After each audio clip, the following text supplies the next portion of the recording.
This video is brought to you by Squarespace, the all-in-one website platform. More about them later in this video. Welcome back to Geographics. I'm your host, Cosmic Horror Madman Eric Malachite, and today we're talking about something I myself have very strong opinions about: suburban America, and specifically its birth, with a script by the ever-factual Larry Holsworth. And before we begin, I want you to comment your thoughts on suburbia. Do you love it, hate it, or are you indifferent to suburban neighborhoods in general? I myself prefer cities. They're way more efficient, and sitting at the bar at my local pub almost always yields some interesting conversation. But getting started, here's a fun game for everyone at home. When we say words like American suburb, what image, besides middle-class moms in yoga pants getting absolutely shit-faced on wine at 3 p.m., springs to mind?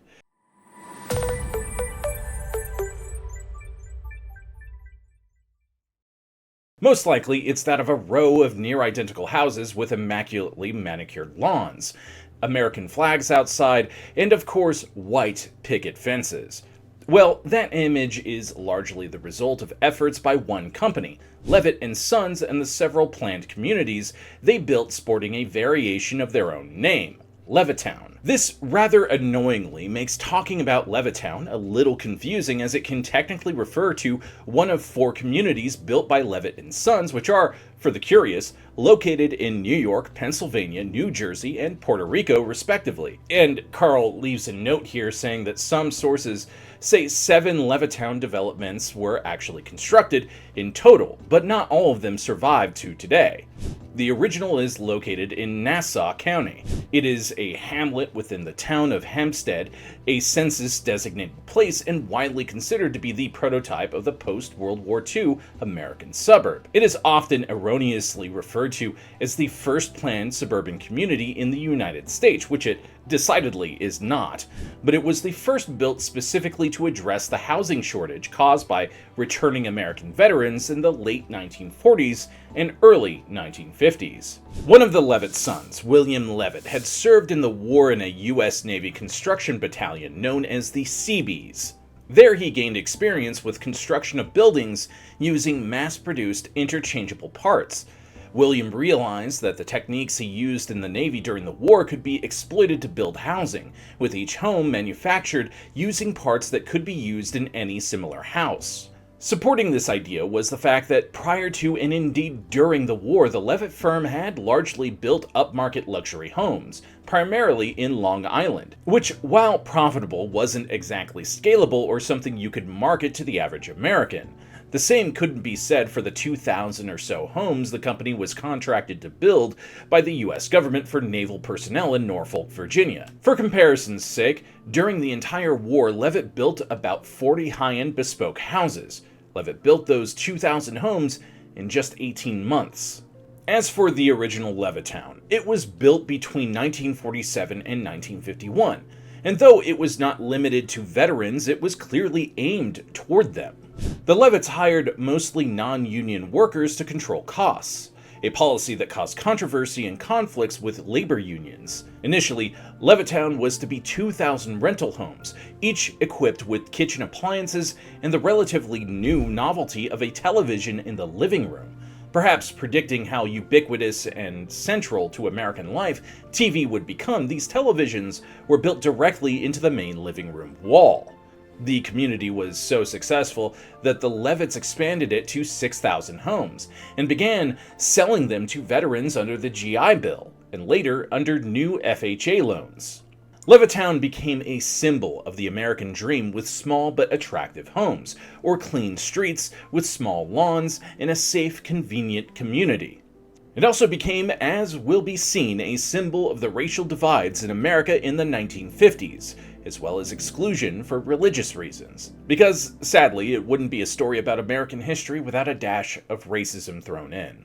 If your business is setting out to create something brand new, you're going to need a website to get the word out, and today's sponsor, Squarespace, is just what you're looking for. Squarespace is the all-in-one website platform, perfect for entrepreneurs and even real estate moguls. Squarespace has all the tools you need to get the job done all in one place and on your terms. With Squarespace's next-generation website engine, the Fluid Engine, you'll be able to choose from a template and customize it to your heart's content. And unlike using an expensive web designer, your website will be fully functional on desktop and mobile from the get-go. With Squarespace's guided design system, Squarespace Blueprint, and their brand spanking new AI and SEO tools, you'll be able to pick from a curated list of layout and styling options to ensure you're able to build your brand the way you want from the ground up, and make sure your website hits all those SEO sweet spots, ensuring you reach the right people to grow your audience the way you want.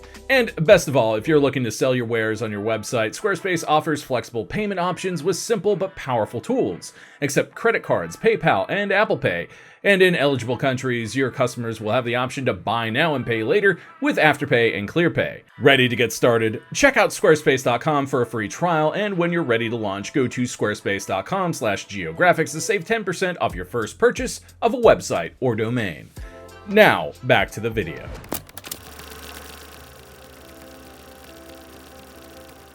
The firm of Levitt & Sons was founded by Abraham Levitt in the late 1920s as a real estate development company that concentrated on the construction of upscale housing in and around Long Island, especially along the North Shore. Abraham brought his two sons into the business in the 1930s, with William, the elder son, becoming company president at the age of just 22.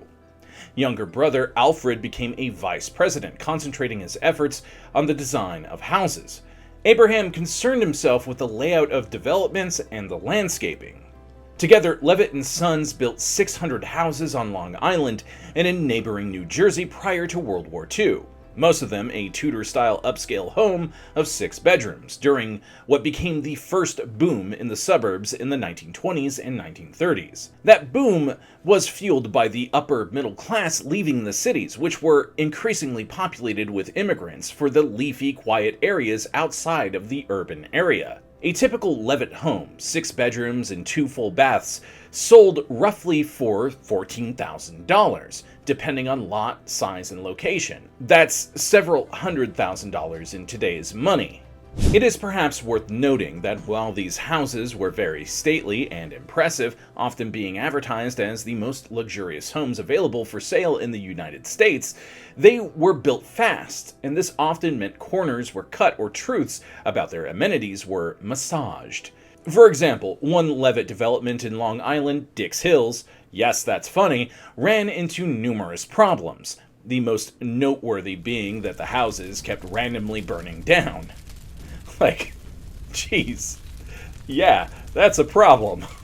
The problem eventually being linked to improperly fitted and maintained furnaces. As if this wasn't bad enough, they were also prone to flooding, and utility bills were magnitudes higher than the company promised owners. Moving on, most of the Levitt homes were in the Strathmore developments, their purchasers well-to-do, most of them prospering during the Depression and the recovery that followed. During the Second World War, William Levitt, who had attended New York University but left before obtaining a degree, served in the Navy's Seabees, construction battalions which served in all theaters of the war. William's service was, for the most part, in Virginia, where the rapid and massive expansion of the naval facilities and shipyards around Norfolk created a demand for rapidly erected housing. William quickly became adept at the techniques of erecting structures using interchangeable parts. William also gained an appreciation for the housing shortage that was certain to come when the veterans returned home from the wars. Many had only known a single home, that of their parents, and many would likely not want to return. We try to keep it PG here, so if you're currently wondering why, remember that this generation was called the Baby Boomers. William was also among the first to recognize that the techniques of mass production, using interchangeable parts and less expensive non-union labor, could be profitably applied to the housing market. Upon returning to the company post-World War II, William convinced his father and brother of the profitability of his plans. Alfred designed several floor plans for small houses to be situated on regulated lots, built upon a concrete slab with no basements. These concrete slabs would house the maze of copper pipes that would ultimately provide heat to the structure. Keeping with the theme of cutting costs, no insulation or vapor barriers were built into the foundations, resulting in most of these pipes corroding away within a decade. Which didn't particularly bother Levitt since, well, it wouldn't be their problem, would it? As an aside, because the base of these houses was a solid slab of concrete, fixing these issues was a massive pain in the balls, to the point most owners simply had a new system installed and left the old one to rot away in the foundations. The houses were single-story, though designed to be expandable by adding a story or converting the attic. Abraham provided the landscaping for the first units, the ownership of which was to be retained by the Levitts and the house rented to tenants. William supervised the construction, pioneering the technique of moving the work crews from house to house, completing a single step in the construction process, and then moving on to the next house. William broke down the construction of a Levitt home into 27 distinct steps. The 27 steps meant that there were 27 crews, each trained to complete a single step in the construction of the house, with the required materials available for their use as needed. As an idea of how specific these jobs were, there was a guy on each crew whose only job was bolting washing machines to the kitchen floor. William Levitt thus instituted a form of modified assembly line. Instead of the product under construction being moved to the workers were moved to the stationary product. In this manner, using interchangeable parts, many of which were produced in Levitt-owned factories, Levitt and Sons was able to complete up to 30 houses in a single day. Or, as their own advertising would boast, one house every 16 minutes. As an idea of how fast these things were built, one story we researched tells of a guy buying one, driving past on a Sunday, and seeing an empty lot and returning on Tuesday to see it fully built. Save for the garden, which was finished as he slept during his first evening in the home. They were rented and later sold as quickly as they were completed. Many were made to order, the customer requesting a certain model and color and being notified when it was complete. In some cases, it took less than a week between completing the order and occupying the house. This isn't to say the process was easy by any means, since as mentioned, demand far outstripped supply, which resulted in things like people camping outside of Levitt's offices for days prior to lots going up for sale. The land acquired near Hempstead consisted of nearly 20 acres, later greatly expanded. Among William's first obstacles to the project were the prevalent zoning codes, which precluded building houses without basements. William succeeded in getting the zoning changed, and the Levittses, who held a reputation throughout the region of building quality homes, announced the new housing development. They named that development Island Trees.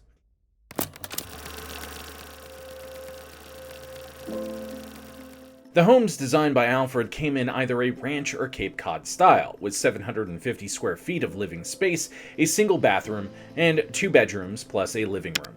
The living room came equipped with a television, a considerable luxury in the 1940s, when private ownership of televisions was still relatively rare. The kitchen, albeit small, came fully equipped with modern appliances like a self-cleaning oven, another novelty of the era. To save on costs, the Levitts purchased appliances and televisions directly from the manufacturers rather than through a middleman. William used the same approach when purchasing building materials. Eventually, to cut costs even further, the Levitts just up and bought an entire forest and milled their own lumber. Hell, they even made their own nails. The first Levitt homes were situated on lots that measured just over 1/7 of an acre, or just over 6,200 feet. There was a driveway, but no garage, though the construction of a covered carport was an option on some models. The landscaping was seeded grass lawns with exactly 2 trees in every yard, set at precise angles and distances from each other. Like a lot of other things to do with Levittown, there wasn't exactly a lot of foresight shown when it came to landscaping, and many residents had to cut down these trees when they grew too large. Among these felled wooden titans were a number of sequoia trees personally planted by William Levitt from seeds taken from the trees that had provided the lumber for the original run of homes. These trees, initially assumed to be an urban legend, were mostly cut down by by homeowners unfamiliar with their storied history. Some supposedly survive to this day, and wood from ones that were felled has been used to make things like plaques and other things of that nature. The use of non-union labor saved the Levitts considerable money during construction, though it drew the attention of the media and led to picket lines. One example of savings due to the cutting out of unions came with the painters, who left the interiors of Levitt homes a uniform off-white, a trend likely familiar to anybody at the mercy of the rental market at the moment. Levitt painters used the technique of spray painting the homes inside and out, which would not have been allowed by the painters' unions at the time.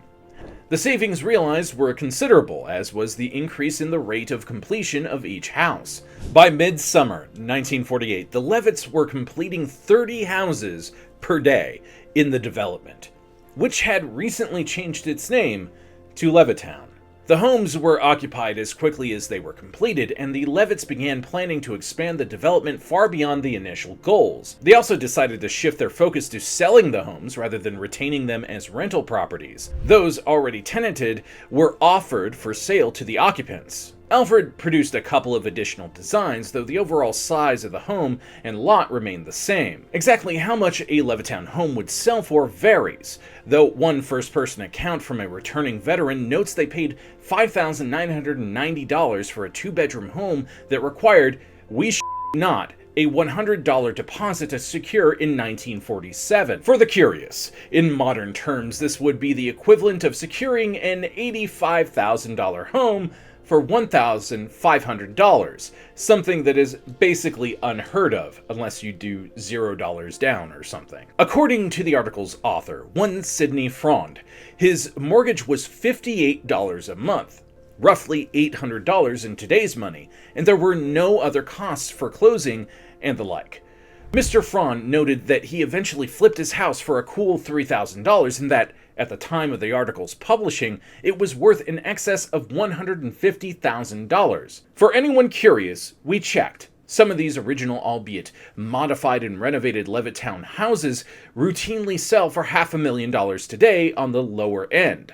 And Karl has left me a note here saying it's okay for me to cry because Thanks, Karl. The Levitts made the shift from rentals to sales due to two factors taking hold in the real estate market of the 1940s and 1950s. The first was the GI Bill, which allowed veterans to purchase homes with little or no money down, as noted previously with the case of Mr. Frond, allowing them to occupy a home without significant financial outlay. The second was changes within the Federal Housing Administration's programs, which made FHA-backed mortgage loans available under similar terms to those enjoyed by veterans. A Levitt house sold for the price of roughly $8,000 in 1950 could be moved into by a young family after an outlay of only about $400. In many cases, it was even less. Now, Levittown was not easily accessible by rail for commuters to New York, though the Long Island Railroad had stations within a short driving distance. It thus became a model for the first suburb built entirely around the automobile. As it expanded, the Levitts added amenities such as swimming pools, grocery stores, beauty parlors, barbershops, schools, parks, playgrounds, and small shops, all within walking distance. Essentially becoming the prototypical 15-minute communities lawmakers today are trying to recreate. Of note is that these communities often sported a higher than average number of obstetrician and pedestrian offices as returning GIs got all kinds of busy. So much so, a common nickname for the various Levittown developments bearing that name was Rabbittown. You can imagine why. The Levitts laid out the community in a manner deliberately designed to avoid the grid pattern prevalent in many American urban areas. They designed streets with gentle, sweeping curves and routed automobile traffic toward the outside of the development, to avoid excessive traffic noise, of course. The uniformity of the houses was broken up by interspersing the designs, and the curves altered their appearance as they sat side by side along the trees. They also required all residents, both initial renters and purchasers, to review and agree to comply with a list of covenants created to control the appearance and the use of the development. The covenants controlled what could be displayed outside of the houses, where it was visible to other residents. Rules regarding maintenance of the property, maintenance of lawns and landscaping, use of common areas, and additional structures such as sheds and even doghouses were listed. Residents were prohibited in the early days from hanging laundry outside their homes to dry, unless they used revolving drying lines. Clotheslines were of course prohibited. So was leaving laundry out to dry on weekends, the justification being that residents were more likely to gather outside in their yards on weekends. They were not to be subjected to unwelcome views of their neighbors' skid-marked tighty-whities. Rules also affected fences, which were prohibited, pets left outside on leashes, and children's playsets such as toys and swings. For example, toys such as tricycles and bicycles were not to be left outside on front lawns overnight. Residents were required to cut their lawns and remove weeds at least once per week between April and November. In the fall, leaf removal was mandatory. To ensure these rules were followed, Levitt would reportedly drive around neighborhoods in a big-ass limo and yell at anyone breaking the rules. Basically, he was the original HOA president with way too much time on their hands. Yet it was one covenant in particular which drew negative attention to the Levittown development. The housing agreement signed by all initial renters and purchasers in Levittown, New York, and repeated in other Levitt developments contained a clause, in New York designated Clause 25. Unlike the rest of the covenants, Clause 25 appeared in bold type and was in all capital letters. It read, "The tenant agrees not to permit the premises to be used or occupied by any person other than members of the Caucasian race. But the employment and maintenance of other than Caucasian domestic servants shall be permitted." Wow, what the actual f***?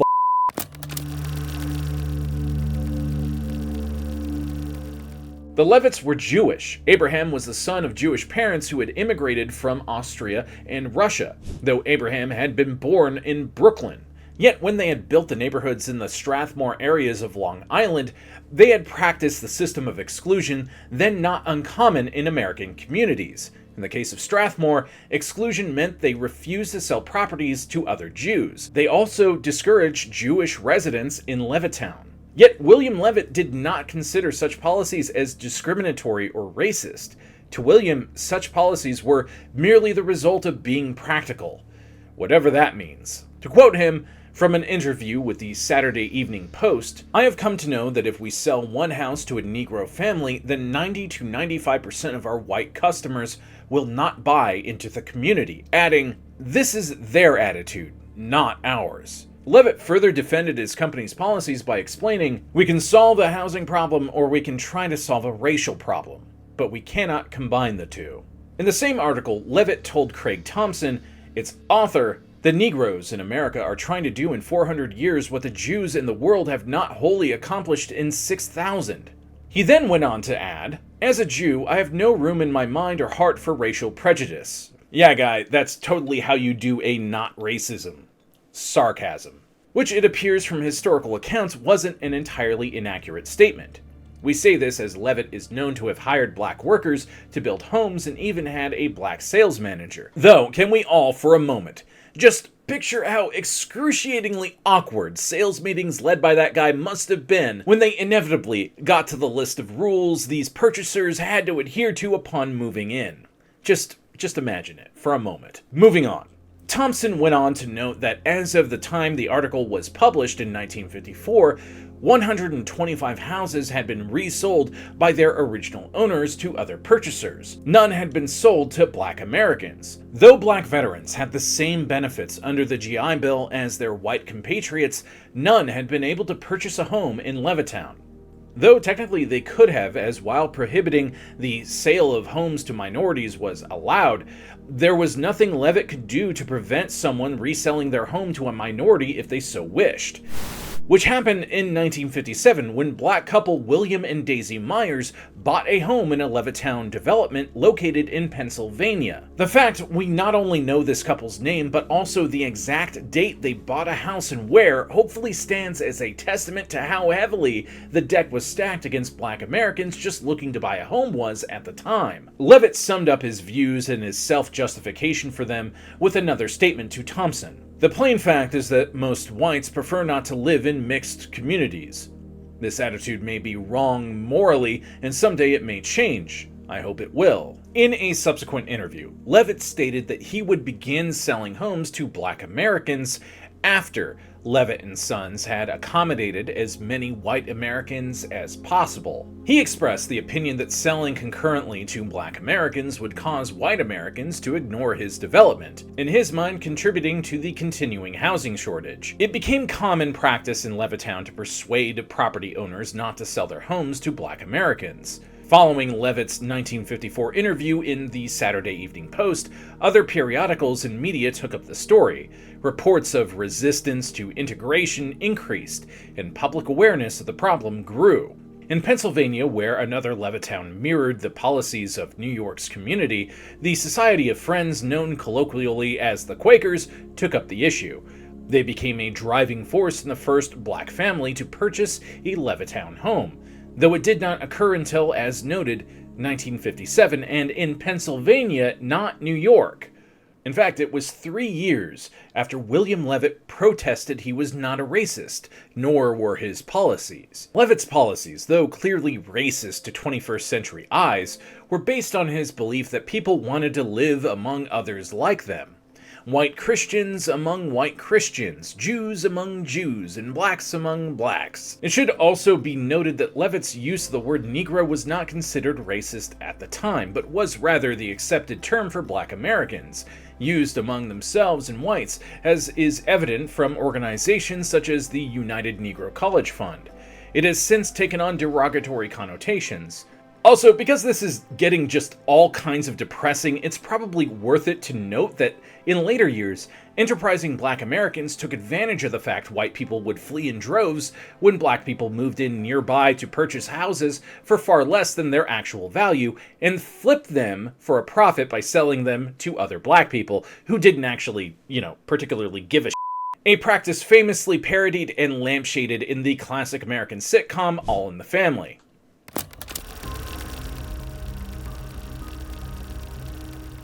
By 1949, it was clear that the Levittown development was a rousing success financially, and further expansion was initiated by the Levitts. A new floor plan, based on a ranch house design, was announced and offered for sale. It was slightly larger, adding about 50 square feet to provide a floor plan of 800 square feet. Like its predecessors, it offered an expandable attic, was built upon a slab foundation, provided no garage, and came in 5 different models. It also offered heating by hot water through radiant steam pipes. Like the copper heating pipes in earlier models, these easily corroded through and became a huge hassle to fix in later decades. The 5 models differed only in the manner of window placement and exterior colors. As with the earlier models, kitchens were oriented toward the back of the home, allowing a housewife to monitor her children in the backyard. Or at least, that was the idea. By 1951, the ranch model had been modified to include a garage or car hole to Simpsons fans, a partially finished attic space, and upgraded appliances, including, as mentioned earlier, a television built directly into the wall. The latter was often problematic. The tube-based television sets of the day produced considerable heat. It was a day when a viewer had to wait momentarily while the television warmed up before a picture appeared on the screen. Built-in sets could not adequately shed heat, damaging the walls, and were more difficult to access for repairs. Kind of like, how PS4s would become a heat attraction for cockroaches? There's that mental image for you. You're welcome. Eventually, they were dropped entirely as an option. One model, called the Jubilee, offered a General Electric kitchen finished in pink. All Levitt house kitchens were all electric, considered a major selling point to women by the marketers in the 1950s. Pink was considered the epitome of style, kind of like how flamingos in business wear to men is kind of like a status symbol. Other available colors for appliances and fixtures, like the toilet, were blue, yellow, and for the less daring, white. If you don't like white, this is a beige one. While stylish at the time, many people buying Levittown homes after the baby boom found these fixtures to be garish and sort of ugly, prompting them to rip them out upon moving in. Hell, some baby boomers hated them. The same is true of many of the other widely touted features and add-ons of earlier Levittown homes. As a result, examples of Levittown homes sporting original fixtures are about as hard to come across as rocking horse. I don't know what Karl was referencing with that, but okay. This said, some examples do exist, and they're really rather quaint. For example, we found an article from 2012 detailing an original Pennsylvania Levittown Jubilee home purchased way back in 1958 by a lady called Sally Sundesky and her husband. According to the article, Sundesky was initially unaware of the significance of her home to historians and architects until she read an ad promoting the 50th anniversary of the town by the Pennsylvania State Museum. When Sundesky called the museum to tell them that she lived in an original, unmodified Levittown Jubilee home complete with all the original features, they didn't believe her, with an unamused museum rep sarcastically asking her if she still had the original fridge, to which Sundesky matter-of-factly replied, "Yeah, and I hate it." Reportedly, after a great degree of cajoling, the rep agreed to meet Sundesky in her home and stood dumbfounded at the edge of her bright pink kitchen in apparent disbelief that she did indeed live in an unmodified home with original fixtures, all of which still worked 50 years later. Sundesky ultimately donated the whole thing to the museum, wryly noting that she'd always hated the kitchen and its color scheme, but had never gotten around to having it replaced. According to the article, after this, her home was frequently visited by architectural students keen to see what many consider to be the quintessential American home. As far as we're aware, and according to our research, this is the closest to an unmodified Levitt house that has survived to the modern day. We say this because the Smithsonian Institution has expressed an interest in obtaining an original Levitt ranch house, yet a suitable model has yet to be found. The institution has expressed an interest in dismantling an original Levitt house and rebuilding it at a suitable site in or near Washington, as part of an exhibit displaying the suburbanization of America and the changes it wrought in American culture. As of 2024, no such house has been identified, and the project remains in the early idea stages.